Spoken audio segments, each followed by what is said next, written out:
Assalamualaikum warahmatullahi wabarakatuh. Per- Waalaikumsalam warahmatullahi wabarakatuh. Assalamualaikum warahmatullahi wabarakatuh. Perkenalkan, kami dari kelompok 6, mata kuliah pemahaman tentang peserta didik dan pembelajarannya, dengan materi yaitu teori pembelajaran dan perkembangan peserta didik. Baiklah, sebelum memulai materi, sebelum kami dari kelompok 6 mempresentasikan dan menjelaskan materi pada hari ini, izinkan kami untuk memperkenalkan nama kelompok dari kelompok 6.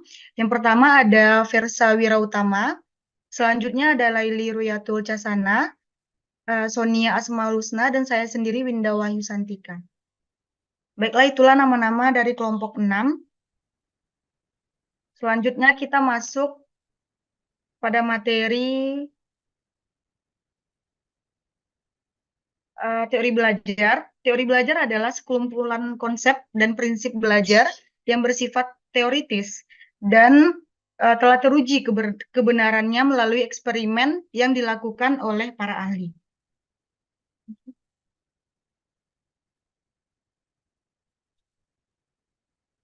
Selanjutnya, ada beberapa macam dari teori belajar ini. Yang pertama itu ada teori belajar behavioristik. Teori belajar behavioristik ini adalah teori belajar yang berfokus pada perubahan perilaku peserta didik sebagai hasil dari proses pembelajaran.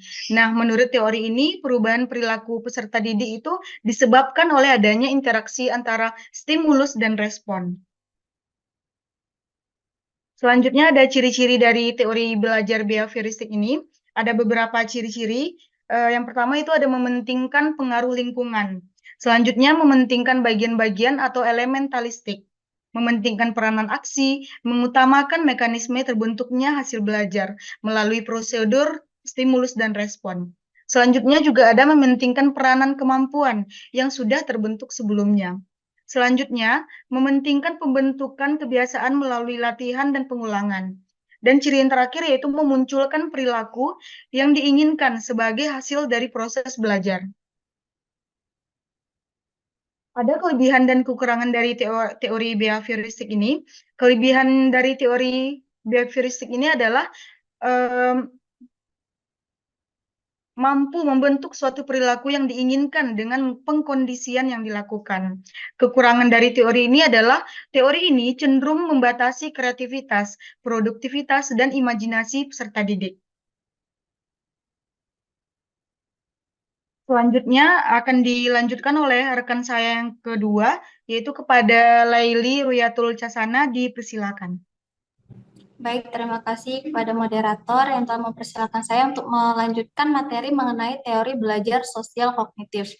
Walaupun prinsip belajar cukup menjelaskan dan meramalkan perilaku, namun prinsip tersebut harus memperhatikan suatu fenomena yang diabaikan oleh paradigma behaviorisme, yaitu manusia mempunyai kemampuan berpikir dan mengatur tingkah lakunya sendiri.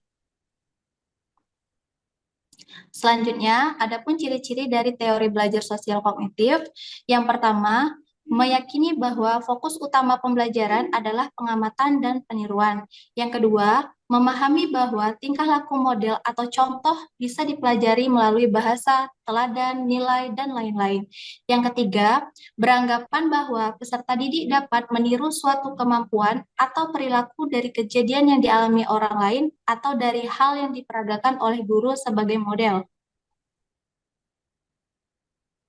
Selanjutnya, yang keempat, menjelaskan bahwa peserta didik akan memperoleh kemampuan jika mendapatkan kepuasan dan respon rangsangan yang positif.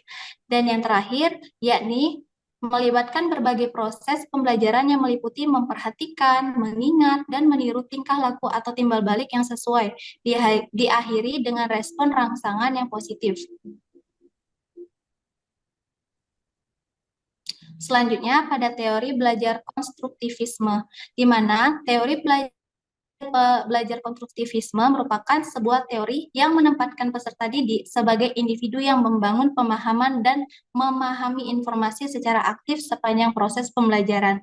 Penerapan teori belajar konstruktivisme memandang bahwa belajar bukan hanya sekedar menerima secara pasif informasi yang disampaikan oleh guru.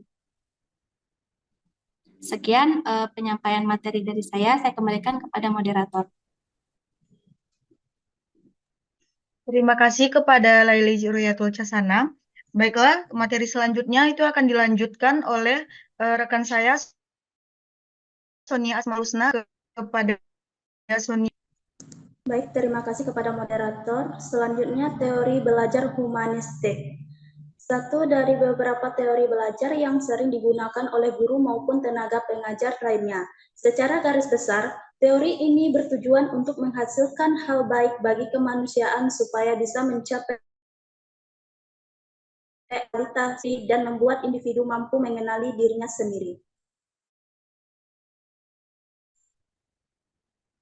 Selanjutnya, ciri-ciri teori belajar humanistik yang fokus pada aktualisasi diri individu manusia sebagai sosok individu yang bisa mengeksplorasi dirinya.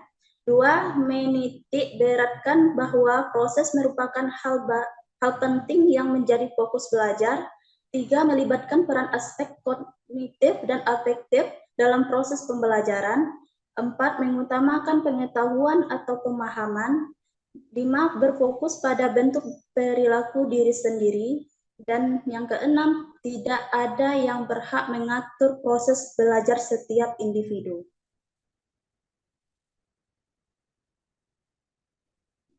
Teori perkembangan peserta didik, yaitu ada beberapa teori. Yang pertama, perkembangan fisik. Perkembangan fisik individu mencakup beberapa aspek di antaranya. Yang pertama, sistem saraf yang sangat mempengaruhi perkembangan kecerdasan dan emosi. Yang kedua, otot-otot yang mempengaruhi perkembangan kekuatan dan kemampuan motorik. Tiga, kelenjar endokrin yang menimbulkan munculnya pola perilaku baru. Selanjutnya, perkembangan sosial emosional. Yang pertama, teori ekologi Bronfeld-Brenner, yaitu yang dikembangkan oleh Uri Bronfeld-Brenner, berfokus pada konteks sosial yang mempengaruhi kehidupan individu sehingga turut mempengaruhi perkembangan mereka. Bronfeld-Brenner mengungkapkan bahwa perkembangan manusia dipengaruhi oleh konteks lingkungan. Hubungan timbal balik antara individu dengan lingkungan yang akan membentuk tingkah laku individu tersebut. Yang kedua, teori Erikson memandang perkembangan kehidupan masyarakat secara bertahap, rentang hidup. Terdapat 8 tahap perkembangan yang harus dilalui individu sepanjang rentang kehidupannya. Itulah materi dari saya kembalikan kepada moderator. Terima kasih saya ucapkan kepada Sonia Asmaul Husna. Selanjutnya materi yang terakhir akan dilanjutkan oleh rekan saya yaitu Versa Wirautama. Kepada Versa dipersilakan. Baiklah, terima kasih kepada moderator. Saya akan membawakan materi mengenai perkembangan moral, yaitu terbagi antara 3. Tingkat pertama yaitu prakonvensional, tahap satunya berupa orientasi hukuman dan ketaatan, tahap kedua yaitu individualisme dan tujuan. Kemudian tingkat kedua yaitu konvensional, pada tahap ketiga yaitu norma-norma interpersonal, tahap keempat yaitu moral sistem sosial. Kemudian pada tingkat 3 atau pasca konvensional, terdiri dari tahap kelima yaitu hak-hak masyarakat versus hak-hak individual, serta tahap 6 prinsip etnik universal. Perkembangan moral adalah tentang aturan atau konvensi berinteraksi antara orang-orang. Aturan-aturan ini dapat dipelajari dalam 3 domain, yaitu kognitif, perilaku, dan emosional. Masalah utama dalam domain kognitif adalah bagaimana siswa berpikir mengenai alasan atau aturan untuk perilaku etis. Dalam domain perilaku fokusnya adalah pada cara siswa benar-benar berperilaku, bukan pada moralitas pemikiran mereka. Selanjutnya yaitu menilik peserta didik sebagai individu yang unik.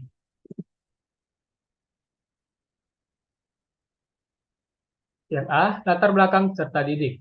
Pertama yaitu etnik. Pada sekolah dan kelas yang Anda ampu, mungkin saja terdapat peserta didik dengan multietnik atau suku bangsa seperti dalam satu kelas, kadang terdiri dari peserta didik etnik Jawa, Sunda, Madura, Minang, dan Bali, maupun etnik lainnya. Implikasi dari etnik ini, pendidik dalam melakukan proses pembelajaran perlu memperhatikan jenis etnik apa saja yang terdapat dalam kelasnya. Data tentang keberagaman etnis ini di kelasnya menjadi informasi yang sangat berharga bagi pendidik dalam menyelenggarakan proses pembelajaran. Selanjutnya yaitu budaya atau kultural. Budaya yang ada di masyarakat kita sangatlah beragam, seperti kebiasaan dan adat istiadat. Serta didik yang kita hadapi mungkin berasal dari berbagai daerah yang tentunya memiliki budaya yang berbeda-beda, sehingga kelas yang kita hadapi kelas yang multikultural. Baik, selanjutnya yaitu status sosial. Manusia diciptakan Tuhan dengan diberi rezeki seperti berupa pekerjaan, kesehatan, kekayaan, kedudukan, dan penghasilan yang berbeda-beda. Peserta didik dengan bervariasi status ekonomi dan sosialnya menyatu untuk saling berinteraksi dan saling melakukan proses pembelajaran. Selanjutnya yaitu perkembangan peserta didik. Yang pertama yaitu aspek-aspek perkembangan. Memahami aspek perkembangan adalah salah satu bekal penting bagi guru untuk mampu mengenal peserta didiknya. Manusia berkembang dengan cara yang beragam. Kedua yaitu kemampuan awal. Pengetahuan dan keterampilan yang harus dimiliki terlebih dahulu, maksudnya adalah pengetahuan dan keterampilan yang lebih rendah dari apa yang akan dipelajari.